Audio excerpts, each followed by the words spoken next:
You are listening to Keep Canada Weird, a weekly weird news roundup by the Nighttime Podcast. Hello, listeners, and welcome back to the weekly Keep Canada Weird discussion series. If you're new here, in Keep Canada Weird, my pal handsome Aaron Airport and I seek out and explore some of the more offbeat Canadian news stories from the past week. In tonight's episode, which we recorded during the afternoon of August 4th, 2022, Aaron and I sort through the fallout from a recent Trudeau visit to PEI. We investigate a drunk, hungry cop. We investigate a wet cop. And we lose our minds over the proposed settlement related to a class action against Tim Hortons. So let's get to it. Handsome Aaron Airport. Instead of drinking Diet Pepsi during our recording sessions at night like I usually do, I'm having a coffee because we're doing this midday. We are, yeah. I'm not drinking anything. I've got a little basket of cut up fruit here. Oh, that looks fantastic. We're able to do a midday recording session because you're on vacation. I'm on vacation. What do you got planned? Anything? Well, a lot of my plans have already happened. You know, I was working on some shows and stuff like that. But yeah, no, just hanging out. Just, you know, there's a lot of friends in town. Going to be going around the island, swimming, hiking, this kind of staycation kind of stuff. Cool. That sounds fantastic. I've been in New Brunswick. Yeah, that's right. I don't know when I went. I went like 5 days ago, I think. I stayed for maybe 3 or 4 days at an Airbnb. So I got to do the whole like, not Rainbow Valley, Magic Mountain, which is like the theme park with water slides. Yeah, I remember being there when I was a kid. Yeah. So I did that, had a great time. Only issue was the internet at my Airbnb wasn't great, so that kind of wreaked havoc in my social life. But one thing about you said you're at Magic Mountain when you were a kid. Maybe you wouldn't have noticed this when you were a kid, but you know how like in the center of Magic Mountain's water park, there's a big wave pool. That's kind of like the highlight of the water park. There's water slides, a lazy river, but in the center there's a massive section that's like a big pool. Where a machine like generates waves and everyone goes in there. You know what I'm talking about, right? I don't remember it being a wave pool when I was there. Okay. Well, it was there. You just may not remember. But the point of my story isn't so much about the wave pool, but I'm just kind of setting the scene that in the center of the park is kind of the main attraction that everyone is rallying around. So there's children and adults in bathing suits running every which way. There's a pizza shop right at basically the shore of the wave pool that was probably there when you were a kid, but you may not have realized the name of the pizza shop in the middle of a children's water park is Uncle Peaky's Pizza. Okay, Uncle Peaky. Do you think that's weird to have? I think it's provocative, yeah. It just I couldn't imagine. Well, I can, but I can only think of like a handful of more like suggestive names, like Uncle Touchy or like Uncle Grabby, Mr. Diddler. But just to have Mr. Diddler, having like Uncle Peaky at a children's water park, did no one think like maybe we should go with a different name at the water park? Well, maybe whoever this Mr. Peaky is such a respected and valued member of the community that the people there who live in and around Magic Mountain just simply cannot register that name as inappropriate because they love Mr. Peaky so much. Yeah, I will tell you, they may love him, but I've tried his pizza and it's crap.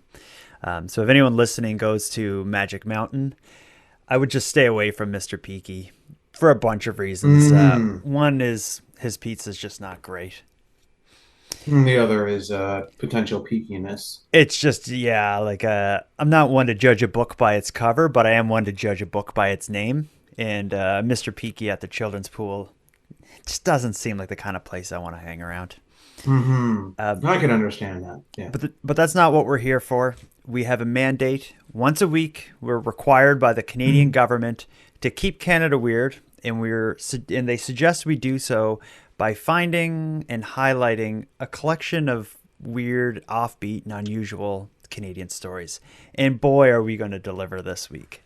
I have a bunch. You've had a chance to peruse them, we have to Yes. think. We usually don't realize there is a theme until we actually get started. So you can tell me if there's a theme, but we have a story about Justin Trudeau in You PEI. wish.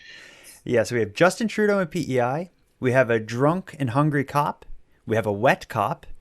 And we have Tim Horton's gentle wrist slap. Mhm. What is the theme other than there's two cop stories, but other than that, is this just a smorgasbord of Canadian weird? I think we'll have to decide at the end of the show what the theme was. Well, let's jump in it then. Where should we start this? Well, we could start. Should we start with Tim's on this episode? No, Or should we start with the drunk cop? we always go out with Tim's. Hmm. Let's start with Trudeau and PEI. Okay. So that like the one you didn't suggest. Yeah, whatever I say, just pick the opposite and we'll go with No, that. I That's just always going to work out for the best. as we were just talking it out there, I kind of have a vision now of what this theme might end up being. So let's go with Justin Trudeau's visit to Prince Edward Island and kind of I guess the aftermath of what Yeah. came from it. In this, I guess I'll preface this story by saying I've often been told that there are a few things you should keep private. One is your private parts. One is Your private parts. Yeah. yeah, one is your religion, and the other one is your politics. Those are three Mhm. things that you should never show off in public. Has anyone communicated those rules to Mr. Peaky? I don't know. But I also don't believe that anyone communicated those rules with Jared Murphy, who is the co-owner and the CEO of Lone Oak Brewing Company in Prince Edward Island. So let me set the scene here. So Justin Trudeau and his team of delegates are all going to Prince Edward Island to, I don't know what they're going to do other than photo ops, which is, it seems, what like these kind of people do, is get their pictures taken places. But what they decided to do was Justin Trudeau and his team wanted to visit a small kind of independent craft brewery slash pub. Jared Murphy, who I mentioned, the owner and CEO of Lone Oak Brewing Company, opened the doors of the Lone Oak Brewing Company and was proud to have Justin Trudeau and his team visit and use their establishment. However, they broke the cardinal rule: don't show your politics publicly. For better or worse, I think they ended up paying quite a price for the visit. The best way to tell you this story is reading through some of the CBC article here. So I'm going to jump right into it. Mm-hmm. Headline being PEI pub pulls Trudeau's photos after a barrage of hate-filled comments. A PEI pub has pulled photos of Prime Minister Justin Trudeau from its social media accounts after getting a barrage of hate-filled comments and phone calls. Trudeau had lunch at Lone Oak's Charlottetown pub during a brief stop on the island last week. While at the pub, owners, staff, and customers had their photos taken with the Prime Minister, and the pub later posted some of these photos to its social media platforms. Jared Murphy, the co-owner and CEO of the Lone Oak Brewing Company, said they were excited to host the Prime Minister at the pub, which only opened for business this past May. 3 of PEI's 4 Liberal MPs, including Charlottetown MP Sean Casey, Malpeque MP Heath MacDonald, and Cardigan MP Lawrence Macaulay, were also at the pub and appeared in some of the photos with the Prime Minister. So within a few hours, we had thousands of comments. We were getting hundreds of private messages, and we're now getting phone calls to the brewery, and all of these comments are extremely negative and vulgar. There's a lot of profanity being used, and they're even sexualizing our staff, Murphy said in an interview outside the pub. To see a group of individuals who have never even visited our establishment, who are taking a political stance to make threats against our brewery, to say that they're going to take us down, that they are going to wait until we declare bankruptcy until they finish with us, that was really hard for us and our staff to see. In addition to social media comments, private messages and phone calls, photos of Lone Oak's 3 owners have all appeared on national websites calling out perceived Trudeau supporters. Casey described the campaign against Lone Oaks as extremely unfortunate, and he said he reached out to the Prime Minister's office and was told that this has happened in other parts of Canada, but this is the first time it's happened in Atlantic Canada. So I'm going to wrap the story, the reading of this story there, Mm. but I will add that there was an update, I think a day or so later, Okay. where some of the businesses vans, like they had a couple like vans or whatever with their Oh, logos on right. it. Yeah, they got smashed a They bit. were vandalized, so it's still continuing after that article was published. But I hate to say that it doesn't necessarily surprise me. Are you It surprised to see kind something? of surprises me a little bit. Like, because prime ministers make these kind of tours and stops all the time. Mm-hmm. And it's not really, to me, like a political statement for the business owner. Like it's the prime minister of Canada. It's not like, you know, if somebody were to be an up and coming kind of maybe politician of some kind, maybe with and you're directly trying to give them support maybe in an election time, I could see that being more of a political statement than just the sitting prime minister visiting your business, and taking photos with them. And like I see that all the time. It's like Justin Trudeau was here in Cape Breton, not long ago, around the same time that he was making this trip. And I saw lots of people posting pictures of them with him. He was at the university, he was at some other places around the island. Mm-hmm. Um, and I didn't see a big deal being made at all about it. Yeah, I agree with you. Like, I don't think it's a big deal, and I don't necessarily believe it's a political statement that the store had him in and put the photos up on social media. But I also don't think the people who would do this like kind of organized attack against the business are logical thinkers, and it's probably a No, bit of a gang it's mentality. What happened in Halifax, this kind of reminds me of something that went on in Halifax when the pandemic was like at its worst and we had like the all the mandates about masks and everything. There was a small coffee shop, it's like an independent coffee shop downtown Halifax. I can't think of the name of the business, but anyway, it's not like a big chain like Starbucks. It's some small like kind of mom and pop coffee shop, but they wouldn't let someone in the store without a mask on because it was the mandate at the time. They would have got a fine or whatever. But this person ended up being kind of like an influencer in the anti-masker kind of movement. mhm. So it led to this kind of attack against this specific small independent business where I think it went on for like 8 weeks, maybe even longer, where every weekend night, a huge group of these kind of anti mask protesters would gather outside of the business and kind of try to, like, I guess maybe just intimidate customers going in and just like, I don't know, they were taking down this business. And it was all a result of the business just doing what it had to do. So it wasn't logical. It was just this kind of, I see it as like a bit of a mob mentality thing happening. Mhm. And I bet you there's some dark place on the internet that the CBC journalists didn't find where there's in a message board or someone or somewhere someone is saying like, we should write a ton of messages. Let's take down their social media and write bad reviews about this Lone Oaks brewery. So it doesn't surprise me really. It doesn't, yeah, I guess it doesn't surprise me completely, but I don't know why the visit to this particular business, this pub, Hmm. this brewery, whatever it was, why that elicited so much response and all of the other stops along the way didn't. Like, Yeah. Well, what's the difference here? Well, I bet you what the difference is here is just the matter of, remember I mentioned this kind of imaginary message board where someone's like, look at this, let's write a bunch of bad reviews for them. I bet you it's just a matter of it was a slow day and a bunch of people were on some message board and someone got the idea to just start flooding them with messages, or maybe someone shared like the photo of Trudeau with this business owner, and people just kind of jumped on, and next thing you knew, everyone in that group or message board or whatever was just going to their social media profiles for this business and attacking them. And then once it's in the news, it's then they're getting some oxygen, so it just Yeah. raises it even higher. So I Yeah, I think guess it's snowballed from there, but I think that's all it is. But I get it. But just think, also think a few years back, if some business had, just to put it to switch the sides or whatever. Imagine 4 years ago or whenever that was, if some business had Trump in, Trump came and ate at this restaurant, and then that restaurant put photos on their Instagram of Trump eating there.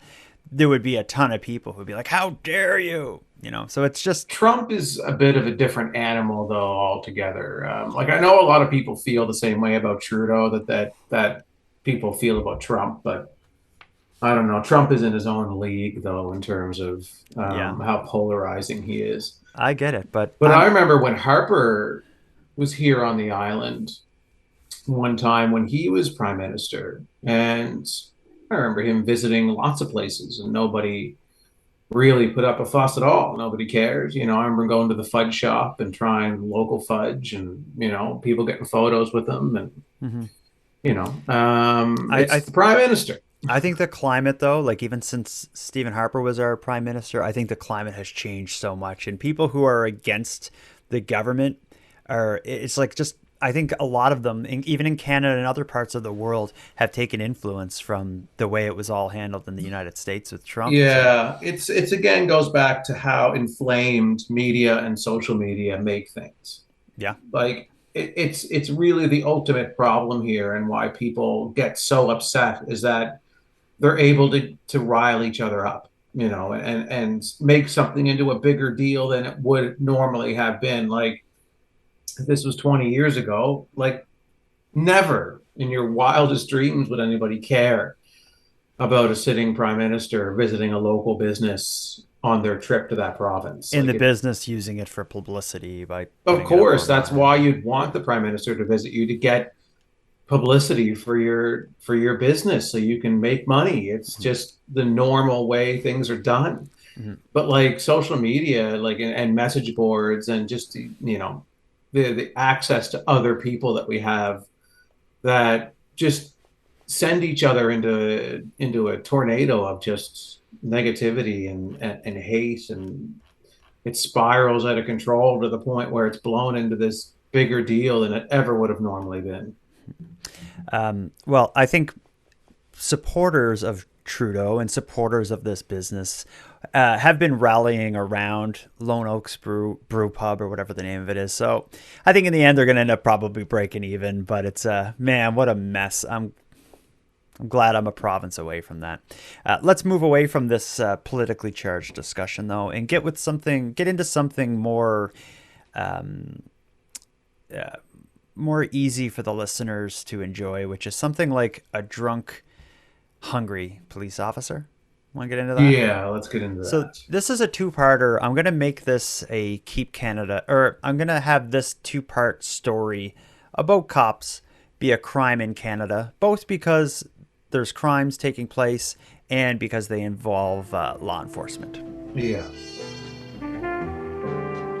This week in Crime in Canada. This is certainly a Keep Canada weird one, if only it took place at a Tim Hortons rather than a Burger King, though.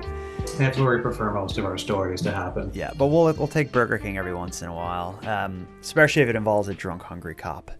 Aaron, did you know that an RCMP officer that was found passed out in a Burger King drive-thru after driving drunk in a police vehicle was disciplined recently? I knew as of an hour ago. Well, if you hadn't have known, I would explain it to you right now. What had happened is a BC Mountie who drove his vehicle drunk, crashing it before being found passed out behind the wheel in a Burger King drive-thru where he later resisted arrest, will not lose his job. The RCMP Conduct Board decision was posted online this week, detailing the events that unfolded in April of 2020 and the consequences imposed.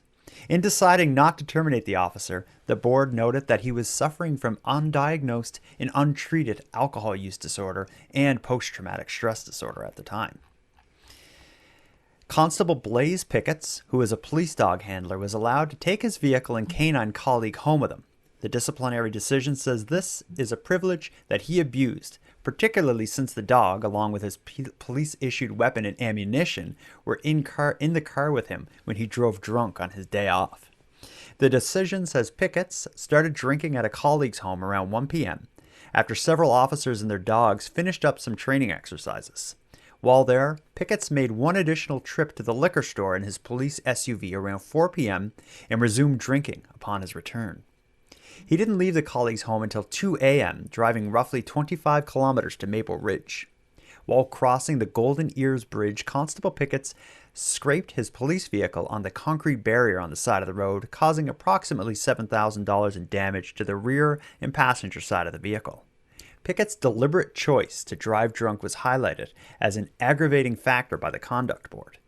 When he made the decision to consume alcohol, he did so knowing that he was driving his police vehicle, which contained his police service dog and his carbine rifle.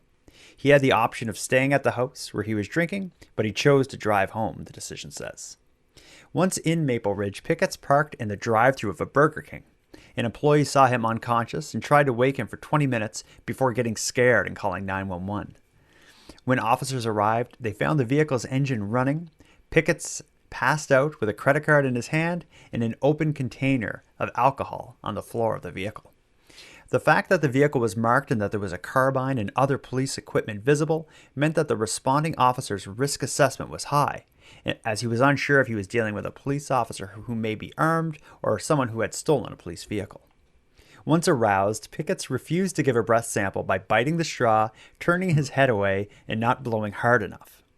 At that point, the responding officers tried to arrest Pickett, but he was verbally abusive and failed to comply with the officers' directions, and physically resisted arrest by being assaultative. Assaultive? I don't know that word. This included sitting on his hands so he could not be cuffed, lifting his knee quickly in the direction of the officer's groin, and injuring the thumb of another officer when grabbing for handcuffs. The situation was so volatile, the board said, that backup had to be called. His behavior was disrespectful, uncooperative, and combative while resisting arrest, and his actions caused minor injuries to two arresting officers. Pickett was later charged and pled guilty to resisting arrest. He was fined $1,000 and placed on 3 months of probation. Pickett was fined the equivalent of 30 days' pay, made to forfeit 15 vacation days, transferred out of the canine unit, and made ineligible for promotion for 3 years. And he also had to undergo medical treatment, which will be monitored. So I'll wrap it there because it goes on a bit more about it. But I think the article is a bit wordy, but it really paints the picture of a cop in his vehicle, gets drunk, passes out at Burger King. When they try to come arrest him, or take his alcohol, do the breathalyzer, he puts up a fight. And in the end, it's like nothing even really happens to him. He loses 2 weeks of vacation. 30 days of pay. And a fine of 30 the equivalent of 30 days of pay. Yeah, so a couple thousand, yeah. But I think overall, like any job I've ever had, if I've done something like that, I don't know. I think I get worse. Yeah, I guess it depends. I mean, it sounds like it sounds light, the the punishment for sure. I mean, I guess it's hard for us being on the outside looking in, probably not having all the details, but at first glance, yeah, it looks like a light punishment for this person. You would just think like a DUI, if you get I wonder if he was charged with driving under the influence, because that would be a bigger punishment than what happened to him. Because I think if you get drunk driving, you lose your license for like a year and you get, a couple $1,000 fine. Yeah, I'm not sure the stages of it. I'm not sure if it's like the first time is like, whatever. I don't know. Yeah. I don't know how that works. But I guess as a cop, if he lost his driver's license for a year, that would probably prevent him even from being able to do his job. Well, yeah, it would. And then, so if he's going to continue to be a police officer, yeah, he would have to be able to drive. And then they took him out of the canine unit. I don't know what that means, but what he would end up with. But I wonder if that, there's this kind of cliche that the cops that are, directing traffic or, filling in for a broken streetlight are the cops who did something like Dirty Harry style crazy, like the real heroes. I wonder if they're going to have him, put him in a role like that. Like if he just kind of gets to the bottom of the ladder doing the grunt work as a result of this. Yeah, he's probably not going to be working in the capacity that he wants to. I would assume the canine unit, there's benefits to being in there. I think he's allowed to keep take the dog home and things like that too. So that's why he had access to the van and stuff when he did this. He was on off duty, but was driving the van, which That's kind of weird anyway, in and of itself. Yeah, the article said that he's allowed to take the van and the dog home. So it almost becomes like if you're working in the canine unit for an extended period of time, like that just becomes your car and And your your pet. dog. Yeah, and your pet. Yeah. So so that would suck, having your pet, essentially what's your pet taken away from you. Mm. Um, probably what he uses as his regular vehicle. So I mean, I guess there's that stuff, but it's still, yeah, in terms of the punishment, it still seems from the outside looking in anyway, it seems like a light punishment. It Yeah. seems And like you've said a few times, we don't know the whole story. This article seems to be written by a journalist who probably just got access to the kind of the disciplinary documents, like a FOIPOP request or something, and they did an article about yeah, it. Because there's not really any interviews with anybody throughout the article. But no. either way, it's just awful to hear something like this going on with Well, yeah, someone. especially a police officer resisting arrest is a Yeah, very that part of bizarre it. thing to hear about. And so drunk that he doesn't even remember it. Like, I guess Mm. there's something to like. There's a part of this to think about like addiction and mental Well, health and that's the all that. thing that, like, them having all of the details could mean that they're aware of the problem here and they're hoping that this response, instead of, firing someone or, sending them into another tailspin, like maybe this is a way to get, and that's what I hope, is that this is a way to get this individual the help they need Mm, and so that their life doesn't continue to spiral more out of control. yeah, they did. And They said one of the things he had to do was get medical treatment that would be monitored, and I'm guessing the mhm. medical treatment has to do with addiction services. Yeah, I assume it's a rehab type situation, and hopefully this is what does it, because it is a disease and it's something that just flat out firing somebody is not the answer, because it's not going to get to the root of the issue. And it's, but you have to punish them in some way. You can't go unpunished for things Hmm. like Uh, this. I just want to end it with one last thing that he did, which is kind of a bad thing to say after your kind of thoughtful and considerate statement there, is when they eventually did arrest him and bring him back to the police station, the article goes on to say that while at the Maple Ridge police station, pickets continued to be uncooperative. Hmm. The booking video shows that when Constable Pickets was being photographed in cells, he put his head down and put up his middle finger to the camera. He was eventually released after sobering up. Yeah, yeah. Ay, ay, ay. I mean, I've given the middle finger before when I was drunk. Yeah. Uh, So let's just say that. okay, all right. You're no better than him then. Thanks. Um, let's move on to the next one. So that was our drunk, hungry cop. Let's move on to this wet cop. In this case, the cop is not the one accused of wrongdoing. They're on the receiving end of an assault, but probably not the kind of assault you would think. This involves a man dousing the Winnipeg police chief with a pitcher of water at a folklorama event this past weekend.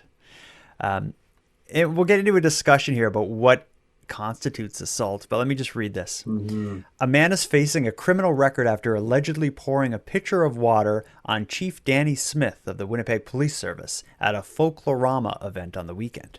Smith was representing police at a community event at a pavilion when the incident took place. Constable Chad Chauncey of the Public Information Office wrote in an email on Tuesday. An officer with the duty office had said that the police chief had water poured on him at the Japanese pavilion, but Chauncey wouldn't provide additional details. Neither officer would say when the incident took place, but the ethnocultural festival began in Winnipeg on Sunday. Chauncey said the accused, a 22-year-old, has been charged with assaulting a police officer and was released on an undertaking. He wouldn't provide any additional information as the case is presently before the courts. So we know very little about what happened, with the exception of at this folklorama event, a 22-year-old allegedly dumped a a pitcher of water over the police chief's head as a result is being charged with assaulting a peace officer. I've heard of spitting at someone being, justifying an assault charge. But like if I threw a cup of water in your face, would that be an assault? No, I don't think so. A pitcher of water overhead would be. Is there ice in it? Oh, that's an interesting point. There must have been ice in this pitcher. Is that what you're saying? Well, there better have been, I think. I can't imagine. Like they may have charged this guy. I can't imagine those charges are going to stick. Yeah, if it's straight up water, like it's who cares? Like, you're wet. What if it's so cold though, or super hot? I guess that's different. If it's scalding water, then it's boiling water, then that's assault. What if it's freezing cold? Not well. Again, it goes back to the ice because you could get a piece of ice in your eye or something. I can see that. Yeah. Or the water could be completely frozen and it would be a block of ice on your head, which is a different. And that's cracking someone in the face with ice. Yeah. So we doubt it's either of those extremes. Okay, so if it's from a pitcher of water sitting around at a vent, it's probably room temperature. It's probably harmless. Okay, so let's say it's lukewarm water. So let's talk this out. So a pitcher of lukewarm water. So we're talking, a liter or two of 2 or 3 liters of lukewarm water over someone's head. Is that assault? No. So if it's not assault, are you suggesting that we should be able to go around dumping pitchers of lukewarm water over people's heads? Well, we live in a society and there are some things that don't need to be written down. But that will happen from time to time. Someone will get upset and they'll splash water in somebody's face or whatever.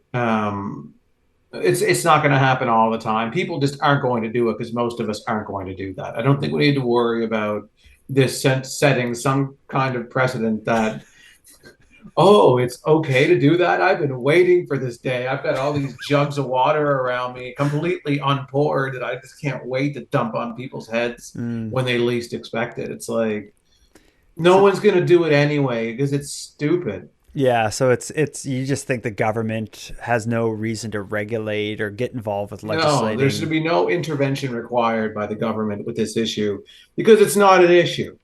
It's just, it's worthy of talking about because, it's someone well known getting doused with water. But still, I don't think anybody ever thought that throwing water in someone's face was a punishable crime. Lukewarm water. Because there's a difference. Because hot water is a different story. It's kind of like the lazy version of like you put a pie of like foam or whatever into like a politician's face. They've done that for ages. Like the politician shows up at the press conference. And yeah, Jean Chrétien had that happen to him, right? Yeah, would you say that would be assault? Well, Jean Chrétien choked out, or not choked out, but yeah, he grabbed the guy, right? He grabbed by the neck and shook him. And I don't think that's assault either. Like, I think the reason you don't need to regulate the dumping of the pitcher of water is because if you dump a pitcher of water in someone's head and they turn around and punch you in the face, I don't think they've assaulted you either. They're just kind of defending themselves. So I think what you're opening the door. Moment they may not have known what was going on and were trying to defend themselves. Absolutely, yeah. And then if you dump the water on their head, that's not assault. They turn around and punch you in the face, that's still not assault. But if you punch back, then it shows that you're attacking them. You dump the water in their face. You're hitting them. They punch. Yeah. Then you're charged. Now it's assault. Mm-hmm. So here's a question. So in the case of the pie, is it assault if the pie tastes bad?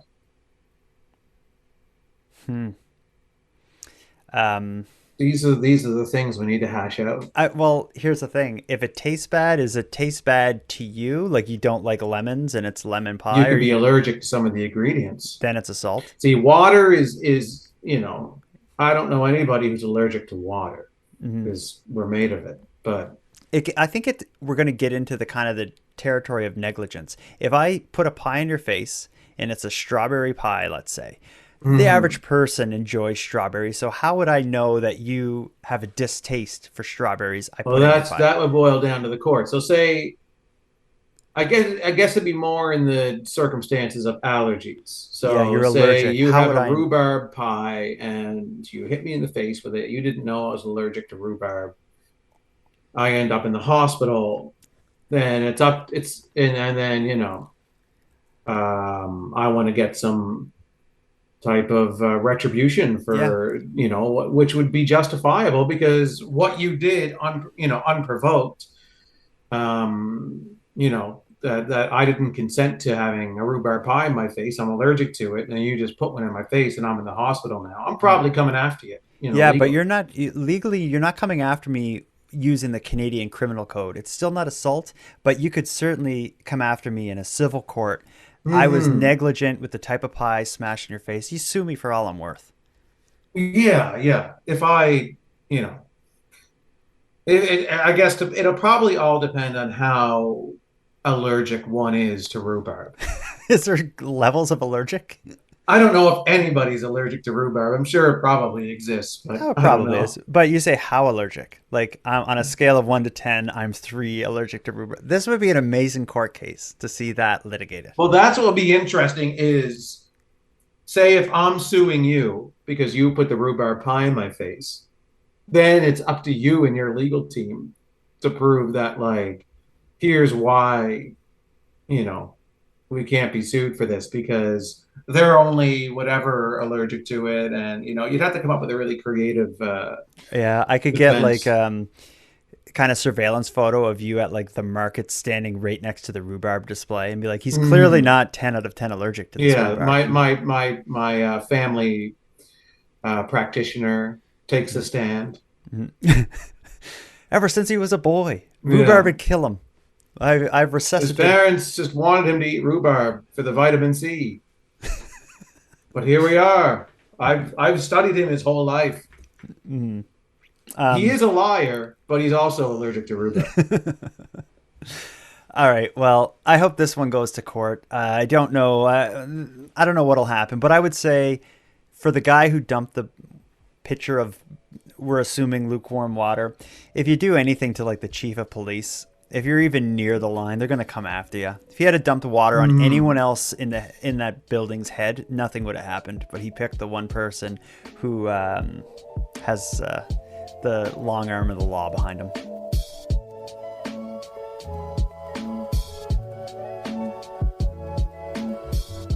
Well, we just had a big talk about litigation, criminal and civil law, what's going too far, what the government should dip its toes into in terms of protecting the public interests and the public safety. Yeah. I think that brings us to our closing story here. Tim Hortons recently found, our old friends at Tim Hortons, they recently found themselves in some hot water. Do you know the whole, before today, did you know the whole charade about Tim Hortons breaching users' privacy with their app? Oh, I did. Yeah, Yes, I think We talked about it on the show. we touched on it. Basically, Tim Hortons was facing a class action resulting from Tim Hortons' mobile app violating customer privacy. So when you had the app, I think a lot of it had to do with how much information you had to input into the app and how the app was using your GPS data and like what it was tracking and how much information they were going to get. But ultimately, it looks like this class action is finally reaching a settlement. And now when you hear class action against major Canadian company, generally your mind goes to millions and billions of dollars and a big rumor, a boatload of lawyers being involved with this class action. Tim Hortons, it looks like, though, is going to come out of this squeaky clean with the exception of a bunch of coffee and donuts. I think it's like a slap in the face. A proposed payment for an alleged breach of privacy. Doesn't quite cut it for compensation. Nobody's getting rich from this settlement. No, I don't think it really adds up. At issue, Tim Hortons' mobile app, which federal and provincial privacy watchdogs say violated the law by collecting vast amounts of information from consumers between April of 2019 and October 2020. It showed that they'd been tracking my location thousands of times. Former business journalist James McLeod broke the original story when he saw how much information Tim Hortons collected on him. They were seeing every time I went to a competitor like McDonald's or A&W, and they even tracked me on vacation all the way to Morocco. A wake-up call about how companies collect data. Tim Hortons faced a class action lawsuit. Now lawyers have proposed an unusual settlement. The restaurant chain won't make a monetary payment exactly. The company announced to customers that as part of the proposed settlement agreement, eligible app users will receive a free hot beverage and a free baked good. Put another way, a coffee and a donut. There should be more. Coffee and a donut's a little too stingy. On the face of it, does that sound like a settlement? No, I don't think so. I think more has to be done, really. What's the proper price tag for your personal information? I'm sure they're using that information to make a lot more than the cost of a coffee and a donut. James McLeod doesn't think the settlement goes far enough. If we really want companies to play by the rules and respect user privacy, there needs to be serious financial penalties associated with abusing user privacy. Tim Hortons told us the settlement is not an admission of wrongdoing. So what's it going to cost? Depends how many consumers cash in. Tim Hortons said in court documents that the value of a hot beverage is $6.19, while a baked good is $2.39. So it's roughly $8.50 plus tax. And of course, all of this has to be approved first by a judge. That'll happen in Quebec first week in September. Alan, back to you. A coffee and a donut. Okay. Thank you, Sean. It's like how did they pitch that in a courtroom without just being laughed out of the room? I really wish I was there. You're talking about the personal data of thousands of users, probably being hundreds sent of thousands, hundreds of thousands. Being sent God knows where, to be having God knows what used with it. Mm-hmm. And they're just like, we're Tim Hortons. We'll just give them all free coffee and a donut, and then tell them to go fly a kite at the same time. Yeah, that will sell them. It'll be a Timbit kite. Anyway, yeah. What I'm thinking is they were using the data for marketing purposes to make more money and find out how people were using or when they were buying coffee or where they were coming from or what competitors they were shopping with or whatever millions of data points they could use with this. That's what the data was being used for. And I think this speaks to the settlement. If you offer Canadians a free coffee and a donut, what percentage of those Canadians are going to come in with a friend who doesn't have a free coffee and a donut and buys one, or who also has kids with them and the kids get a box of Timbits? Like the idea of offering a free coffee and donut, like the markup on those products are so huge that it's basically free for Tim Hortons anyway. And as long as did you see the value they put on it? Read the value. Yeah. Okay, first off, I want to make one point before I forget. Yeah. Before we laugh at the value that they put on the coffee and donut. So the app, right? Mm-hmm. Someone downloads the app in trust with Tim Hortons. Mm-hmm. They're going to use the app for their purchases. After a while using the app, it's revealed. And the app is to collect rewards. Like, you buy so many. Yeah. That's the point. Mm-hmm. So you're using the app for a while and you find out that your personal information is being collected and it's being used for reasons that you did not agree with, and et cetera, et cetera, et cetera. All these kind of unsavory things. So Tim Hortons goes to court and they decide to settle, and they're going to say, okay, you're going to get a free coffee and a free donut, and then you're going to shut up. But you got to use the app to claim it. So get our app. Mm-hmm. So we can keep tracking your data. Okay. That's the thing that's the most insulting part about this, is that the problem was the app. So the solution is a free coffee and a donut, but you got to use the app to get it. Mm-hmm. So what about all those people that found out that Tim Hortons was tracking their data through this app deleted it, and then now they can't get a free coffee and donut.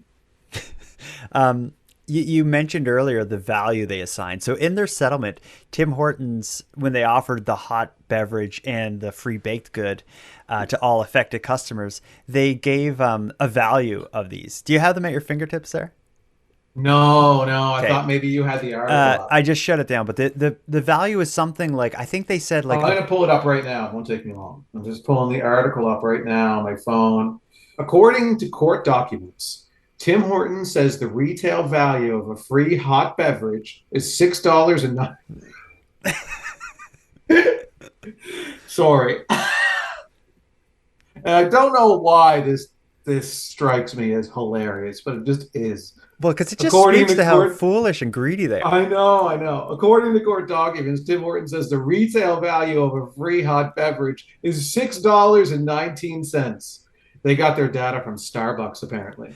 I don't remember ever paying almost $7 for a coffee at Tim Hortons. They must have picked the largest size of their most expensive drink. Yeah, exactly, to make the retail value. And I wonder, to spike the value, if they're like also like adding flavor shots, which are 50 cents They did extra. everything possible to get that $6.19 mark. And then the value of a baked good is $2.39. So that's also probably their most expensive golden filled croissant that they could possibly find, like, made from eggs of the birds of God. Like, it's just... But even with those, and to say the retail value, that's the retail value. What does it actually cost them? You know what I mean? That's the thing that's so stupid about it. Like, it's the value to you, what you're paying Tim Hortons. To us, this is a free thing. There is no value to us. It's free because we're getting it from you stealing our data, right? So the cost is the value then at that point. And the value is probably, for a hot beverage, what it costs Tim Hortons is probably 7 cents maybe. Mm-hmm. And the baked good are about the same. Yeah. Like, it's insanity. This is the biggest insult that I've ever seen in a settlement. I'm not a lawyer. I'm not experienced in researching settlements, but this has got to be up there in the most insulting settlement of all time. Certainly. And then on top of that, even if they offer all these people a free coffee and a donut or whatever, regardless of the value, as long as, say 15% of them buy something else while they're in the store, then Tim Hortons has made a fortune, got everyone to download the app again. Yeah. And still have all that data that they've probably been using for the last year or two. Oh, yeah. Tim Hortons is just like, oh, you want a settlement, do you? All right, here you go. We're going to just make you buy more stuff from us. Yeah. That's your settlement. You're garbage. See you later. It's unbelievable. This company, the fact that we just roll over and take it as Canadians, it's a Canadian brand. I get it. It has a history in our country. People are used to it. They're comfortable with the product, if you want to call it that. I call it just a smorgasbord of just nonsense, but bullshit and lies. Yeah. Just see. Do you see all this stuff? Just food. See all this stuff on my hand? Yeah. Just pissed off now. As Canadians, we roll over and take it from them. We got to stop taking it. We got to start giving it. Yeah, seriously. Stop going to Tim Hortons. Let's say that. Come on, let's do it. Let's do it. Let's stop going. Nice. We're not asking nice anymore. Yeah, we're telling. Let's wrap it up with that. I'm upset now. I'm angry. Yeah, we ended on a real angry. This is the problem with ending with Tim Hortons stories. I get angry. So, yeah, I'm not going this week, but what are you doing? I'm not going to Tim's this week, but what are you doing from now until our next recording? Do you got any plans? No, I'm just going to be enjoying the summer, getting to the beach, hanging out with friends. Do you like going to the beach? I love the beach. I hate it. What do you do there? I swim. Really? I relax on the sand, and I enjoy the weather. I go for a walk on the beach. It's my favorite spot. Wow. I don't know what's wrong with me. I cannot enjoy it. I go there and I'm bored. I'm uncomfortable. I'm trying to find shade, and I'm thirsty because I'm so hot, and the water is like so cold and salty, and dirty. Oh, but when you get in, it's so refreshing. Like that first dip is tough. Like, ocean water. Yeah, it's tough. But once you're in, it's unbelievable. All right. Well, someday I'll try it. Okay. I'll take you. Aaron, until next time. Until next time, Jordan. Say yes to beaches, say no to Tims.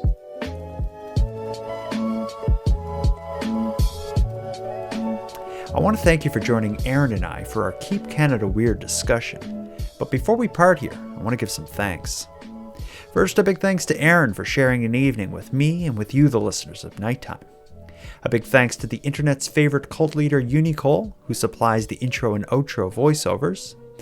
But the most important thanks of all goes out to every one of you listening, as without your interest and your support, Nighttime would be as pointless as it would be impossible. But with that said, keeping the show alive is and has always been an uphill battle. So if you want to help take a bit of weight off the show's back, make sure you're listening on the premium feed. And not only does the premium feed make the show possible, it'll give you more of each topic than you'll find here on the free feed, as I'm adding exclusive content regularly, and I maintain a full back catalog of episodes only on the premium feed. So for about the price of a cup of coffee, keep the show alive by going premium at patreon.com/nighttimepodcast. And on the topic of the premium feed, let me thank some of the heroes who've subscribed this month. Christine, Chris, and Hannah, thank you for your generous support. And for anyone else out there who'd like to support the show but can't do it financially, you can give me a big hand by simply sharing this episode on social media and letting some like-minded friends know what we're doing here. If you have any story ideas, want to give feedback on the episode, or if you'd like to contribute a voice memo for Aaron and I to respond to in an upcoming episode, you can do all that and more at nighttimepodcast.com/contact. We hope to hear from you. But until then, take care of each other, hug your loved ones tight, and let me know if you see anything weird. The Nighttime Podcast is written, hosted, and produced by Jordan Bonaparte. Copyright Jordan Bonaparte.